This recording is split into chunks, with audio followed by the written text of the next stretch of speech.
Hello everyone, it's Dr. Dave. Hopefully you're all doing well. You enjoyed a nice weekend, both for yourself and or with those around you, and you're looking forward to a wonderful and of course healthy week. Coming at you on behalf of the Toronto Neck and Back Pain Clinic with your daily health update. It's Monday, March the 15th, 2021, halfway through the month today. Congratulations, the rest of the month will be good for you, I'm sure. I'm going to share with you 6 areas of health and wellness today. Somewhere around this video, you can read through all 6 areas. If you would like a copy, you can DM us on social, call the clinic, and or send us an email. We'll be sure to get that to you.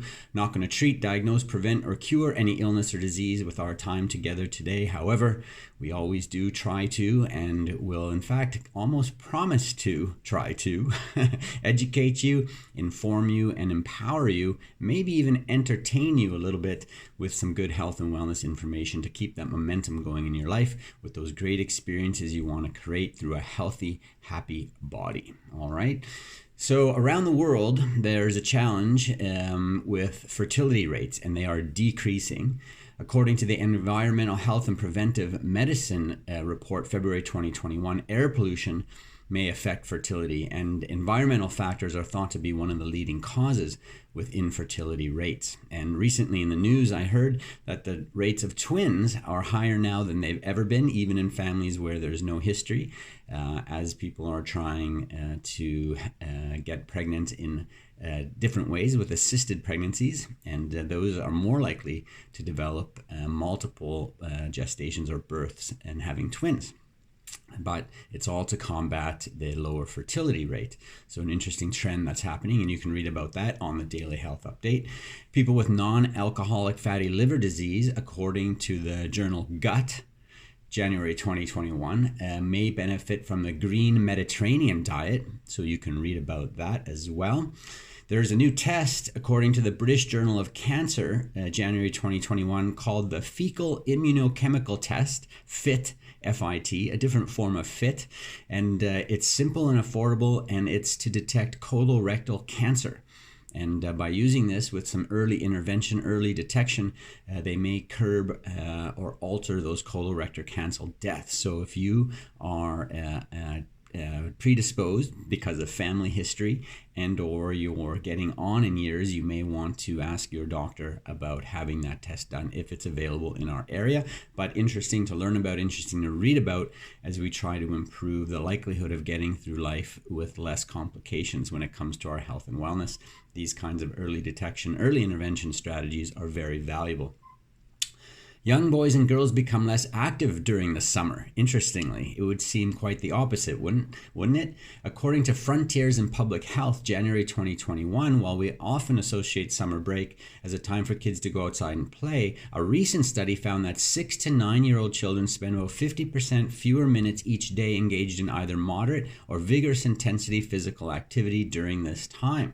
So knowing this trend, we want to ensure that perhaps our children and our families in general alter that trend and keep ourselves active, especially in the summer when we can take advantage of everything there is to do outdoors.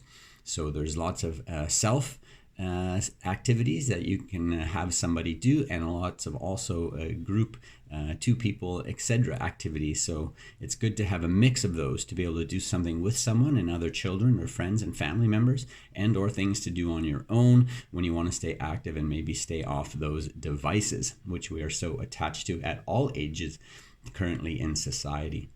Those touchscreens may contribute to distraction in toddlers as well, according to the Journal of the American Medical Association Pediatrics, January 2021. They looked at 40 children. They conducted at 1.5 years and 3.5 years of age some assessments. And those who spent the most time using touchscreens each day were less likely to resist distraction than kids who used electronic devices less. So of course, there's probably some research in both directions with this. There's some benefits and detractors to this technology. And of course, as a parent, it's always up to you to navigate and make the best choices for your family. Maybe no right or wrong, just doing our best. But according to this research, it may be a good idea to curb that amount, and our children may be less distracted as the years go by.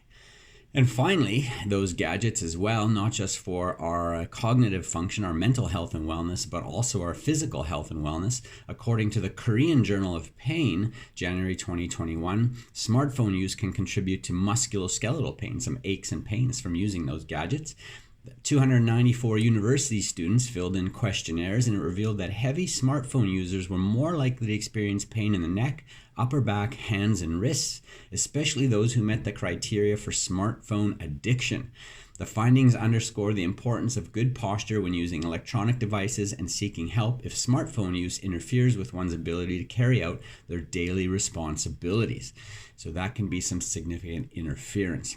I read an article recently that talked about the debate as to whether or not smartphone use could actually be clinical addiction by definition. And it was an interesting comparison to other addictions, especially chemical addictions. But certainly most people were in agreement that the habit can be very habit forming and can be a very strong one. And if it interferes with somebody's ability to carry out what they need and want to do every day, that there could be a clinical problem there, not necessarily an addiction, but certainly an issue. So this pain problem can also be a side effect of that overuse or misuse, perhaps, of that technology, if you will. You want to stay healthy and well, body, mind, and soul. And the technology is good for the soul, keeps us in touch, keeps us entertained, but we just want to make sure that it's not exceeding the benefit and causing some health problems. And we're going to hear plenty of that going forward, I imagine, as that technology becomes more and more a part of our lives. But maybe eventually we won't have to hold anything. We'll just be looking at things, and probably with better posture too, because we won't rely on those gadgets. We'll have some technology that will separate us from having to hold it even. That's Dr. Dave's prediction for the future, but we'll see. All right, so that's your daily health update for Monday this week. We'll be back Tuesday through Thursday with the video format. We'll end the week with another written format. That's what you have to look forward to this week. Hope you enjoy it. Stay healthy and well. Have a super week, and I'll catch up with you tomorrow. Take care.